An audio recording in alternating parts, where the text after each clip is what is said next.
I want to talk to you today about the big, beautiful bill that's actually quite ugly. The one just passed by the Senate and on its way, as I'm making this recording, back to the House for a reconciliation, as they call it.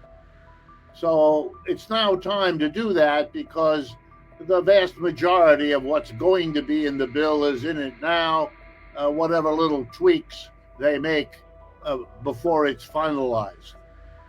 And I want to deal with something that other treatments of all of this haggling and horse trading and what passes for politics and is really just a variety of corruption in which the White House buys off whatever senator needs to be bought off with whatever little trinket so they vote for a bill that is horrible for the people of the United States. So let me begin with that. What's the problem here that others aren't talking about? Very simple. The single most important problem of the American economy that everyone really knows is the fact that we are now one of the most unequal economies in the world. At the end of World War II, the United States was remarkable because it was less unequal than, for example, countries in Western Europe. Now we are more unequal than the countries in Western Europe. We have really raced to the fore to be as unequal as we possibly could. Over the last 40 years, to be crystal clear, we have had a redistribution of wealth in the United States.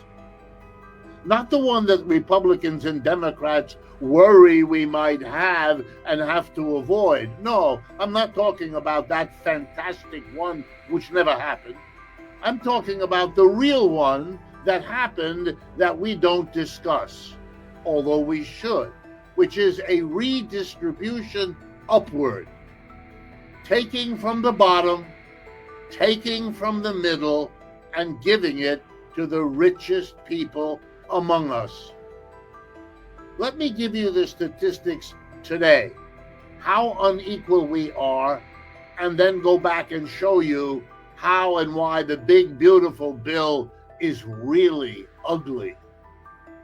All right, I'm going to start with the bottom half of the American people. The bottom half. We are a country of 330 million, so I am talking about 165 million Americans, half our people. Together, the bottom half have today 2.5% of the wealth in this country. That's what they own. 50% of the people have to get along by sharing 2.5% of the wealth.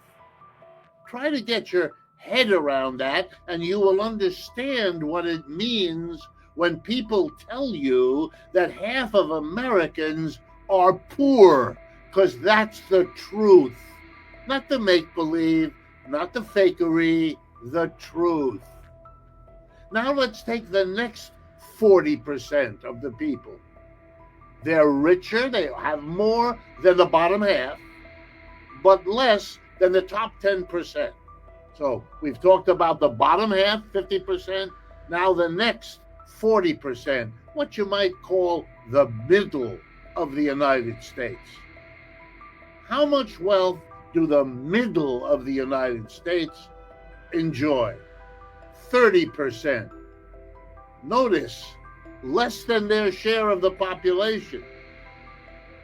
If the bottom half get only 2.5%, and the middle, so we're now talking about the 90% of our people out of 330 million, they get 30%.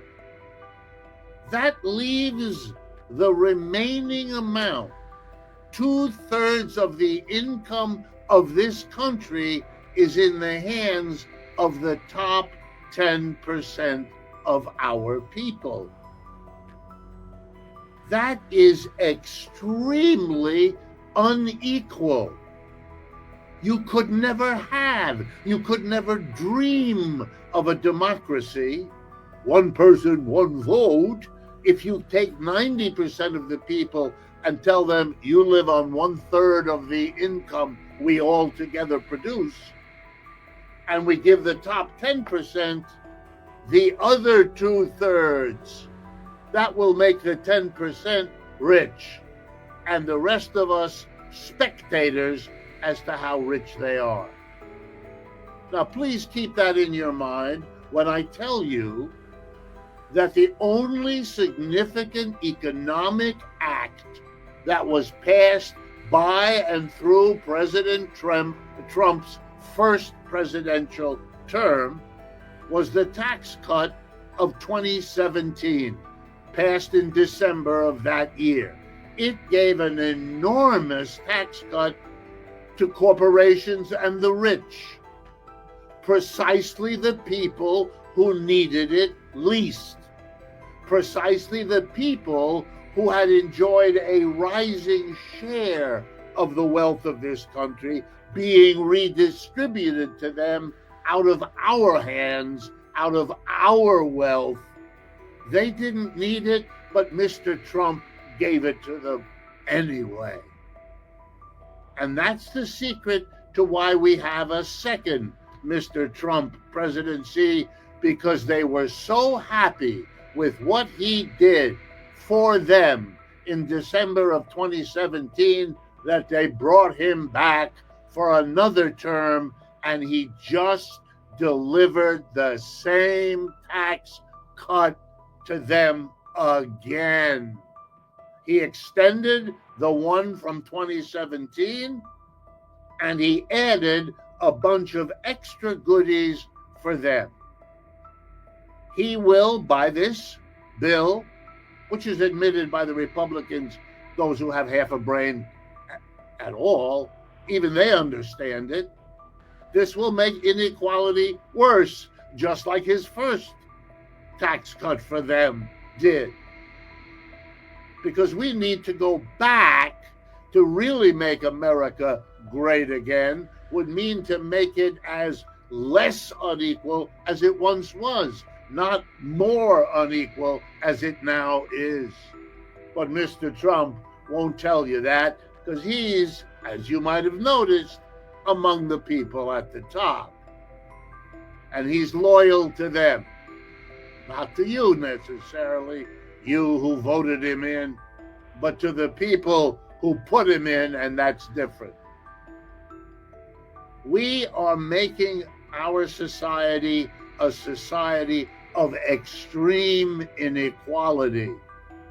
And history teaches us, if it teaches us anything, that in the long run, as masses of people understand the inequality imposed on them and what it costs them in careers they can't have, in jobs they can't get, in income they can't enjoy, in promotions denied to them, as it becomes clear that that's what an unequal society produces, they will not tolerate it.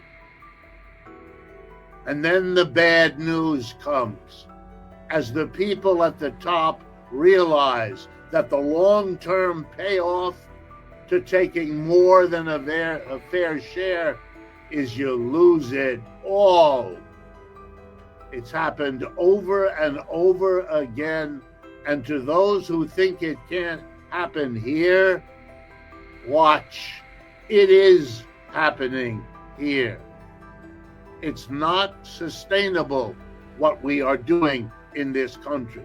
The people at the top, the millionaires who dominate in the Senate and the House, are simply feathering their own nest, imagining it will never come back to haunt them, imagining they can just go on and on. And they have been doing it for a long time. I'll give them that. But they're running out.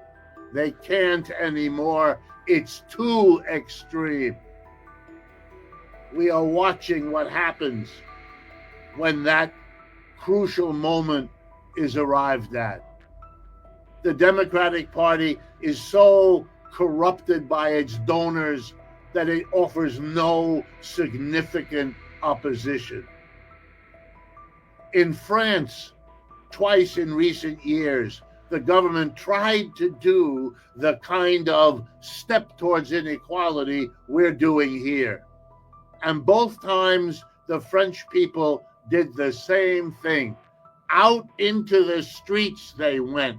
Their left-wing political parties, their progressive parties, their anti-capitalist parties led them into the street and said, this country will not go to that level of inequality. And let me remind you, for those who may not know, in France, the law is once you graduate from high school or college and you take a job, the law requires your employer to give you 5 weeks of fully paid vacation every year. You get that? The next time you hear an American politician say, we're the greatest country, remember what I just told you. Likewise in France, and there are other countries like it. I just know France well, so I'm picking my example. You're covered with health insurance from the day you are born to the day you die. Anything that happens to you, the government covers the cost of your medical care. It's a right you have as a citizen. Doesn't depend on whether you have a job or what job you have or what your employer is or isn't willing to give you as medical coverage. None of that. It's your right, and you get it as a matter of right. I'm a college teacher. In France, colleges are free. That's right, no tuition, no fees. You pay your room and board, but you are not required to pay. So you don't build up a big load of debt to get through school. That's all burdensome because we're not allowing that. We want a society in which the rich pay a big share of their wealth to have a decent society, and not one that's falling apart because they want to keep the lion's share, as I've just told you, of the society's wealth. The rest of us, we're supposed to produce the wealth in the factories, the offices, and the stores where we live. But we don't get the wealth we produce. We, the people, get 1/3. And the 10% at the top, the boards of directors of the corporations, those people, they take 2/3. We should have the courage and the determination for ourselves, for our brothers and sisters, and for our children, not to let the growing inequality proposed by Mr. Trump, now rammed true by Mr. Trump, simply to continue.